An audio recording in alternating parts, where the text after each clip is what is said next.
De las múltiples inquietudes que nos hacen llegar nuestros alumnos a través de los foros, hoy vamos a responder a una particularmente de Lautaro desde Madrid, que nos preguntaba el papel de las catecolaminas en las situaciones de estrés y por qué se pierde masa muscular cuando uno se encuentra estresado. Mi nombre es Cristian Buema, soy profesor de Educación Física y docente de FHI y hoy vamos a dialogar sobre este tema. Muy bien. Dentro del estrés, a la situación estresada, tenemos que decir algo muy importante. Primero, el reflejo de alarma de lucha o huida, ¿no? Ya sabemos muy bien que en la década del 30, Hans Selye, un fisiólogo, fue en que acuñó el nombre de síndrome general de adaptación, que quiere decir que ante una situación estresante existe una descarga en el organismo de ciertas hormonas, ¿sí? Es un efecto en el organismo de ciertas hormonas que tienden a preparar el organismo ¿para qué? O para luchar o para huir, ¿no? Esta respuesta del organismo es una respuesta a corto plazo, es una respuesta inmediata. El organismo se prepara como cualquier mamífero. ¿Dónde tiene esto su sustrato biológico? Fundamentalmente a nivel del núcleo amigdalino. Ustedes recuerden el núcleo amigdalino, que se encuentra en el sistema límbico, en la base del cerebro, es una pequeña almendrita donde se procesan, entre otras cosas, las emociones. Entonces todo el sistema límbico procesa emociones y usted ante una situación estresante, el núcleo amigdalino y sobre todo si es miedo, es el primero que se activa y por una ruta rápida a nivel del sistema nervioso simpático, lo que hace es activar el organismo sin que usted sea consciente todavía de lo que está pasando. Entonces, el clásico ejemplo, usted va caminando por la calle y se mueve algo en el piso y usted inmediatamente reacciona, pero todavía no sabe qué se ha movido, si ha sido una rama o simplemente fue una falsa alarma o realmente era un animal. Entonces, esa reacción rápida que acarrea de que se activa el sistema nervioso simpático. Cuando se activa el sistema nervioso simpático, se descargan un cóctel de hormonas, entre ellas las catecolaminas, adrenalina y noradrenalina. ¿Qué hacen? Preparan al organismo.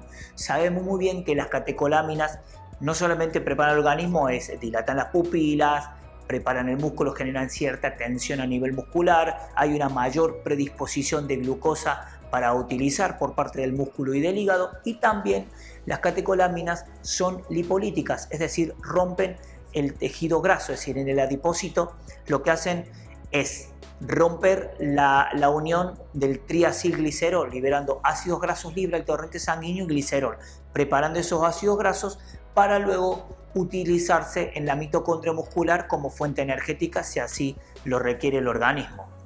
Pero hay otra hormona, además de la catecolamina, entonces la catecolamina prepara el organismo. Ahora bien, incrementa la frecuencia cardíaca, incrementa la presión arterial. La otra hormona que es muy importante, que es el cortisol, la gran temida cortisol, que es catabólica. Recuerden que el cortisol eclipsa la testosterona, hormona anabólica, cortisol, hormona catabólica. De hecho, ustedes recuerden que dentro de los procesos de sobreentrenamiento lo que se suelen tomar muestras es el ratio testosterona-cortisol para ver si un atleta se encuentra en un estado anabólico o en un estado catabólico por el estrés del entrenamiento. Bueno, cuando usted está sometido a una situación de estrés y sobre todo un estrés permanente, ¿sí? Nosotros dijimos que el reflejo de alarma se activa ante una situación, pero cuando esa situación desaparece todo vuelve al equilibrio, a la homeostasis. Pasa en los mamíferos, cuando están en peligro activan el sistema nervioso simpático, pero cuando baja, nosotros, el ser humano, tenemos la capacidad de mantener ese sistema de alarma perpetuado en el tiempo. ¿Por qué? Porque estamos permanentemente en conflicto estresante, conflicto familiar, conflicto laboral, conflicto social. Entonces todo eso genera un mecanismo de estrés perpetuo. ¿Qué pasa? El cortisol se libera, eclipsa a la testosterona y interrumpe el proceso de construcción de masa muscular. Se vuelve un medio catabólico y no anabólico. ¿Y qué pasa con el tiempo? ¿Por qué mucha gente que está sometida a un estrés, entre otras cosas, con el tiempo a largo plazo aumenta de peso?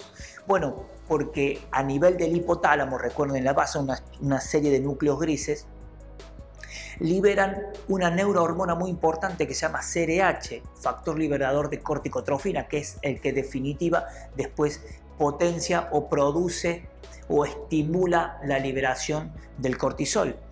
El factor liberador de corticotrofina o CRH no solamente libera cortisol, sino que también tiene efecto en múltiples órganos, aparatos y sistemas, entre ellos, por supuesto, a nivel de los testículos. Disminuye la espermatogénesis, baja la libido, ¿sí? Cortisol alto, testosterona baja. Otro inmunodeprime. La CRH lo que hace es que baja el sistema de defensa. Por eso la gente que vive en procesos estresantes tiende a tener una mayor incidencia en lesiones o está más predispuesta a enfermarse porque su sistema inmunológico está deprimido. Y también tiene funciones a nivel de la memoria, bloquea todo lo que es el hipocampo y el lóbulo parietal medial, donde uno guarda los recuerdos a largo plazo, es decir, interrumpe los procesos de memoria, la persona empieza a olvidarse las cosas.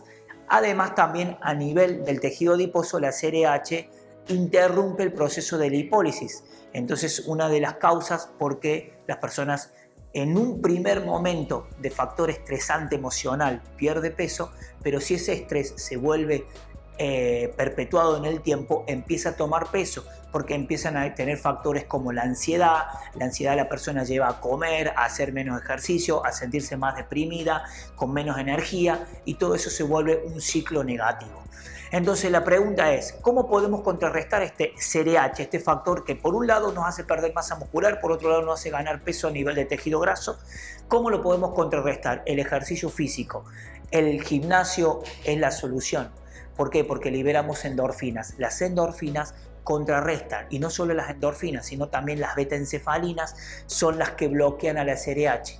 Estiramiento, es decir, sesiones de yoga, sesiones de estiramiento, de stretching, entrenamiento cardiovascular, a la gente que le gusta correr, el running, el entrenamiento de pesas, y si el entrenamiento de pesas es grupal para generar inclusive una adhesión a un grupo, mucho mejor todavía.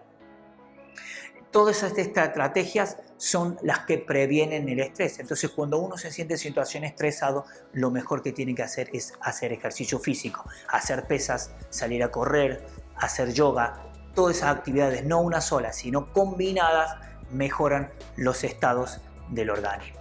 ¿Estamos? Muy bien. Y ya sabes, si quieres aprender más sobre entrenamiento o te quieres formar como entrenador, dirígete a www.fhinstitute.com y ahí encontrarás toda nuestra oferta académica, nuestros diplomados, nuestro Master Training, nuestros cursos especializados para que te formes. Muchísimas gracias. Para aprender a entrenar de verdad, entra en fhinstitute.com, donde encontrarás los mejores cursos de fitness online. FHI.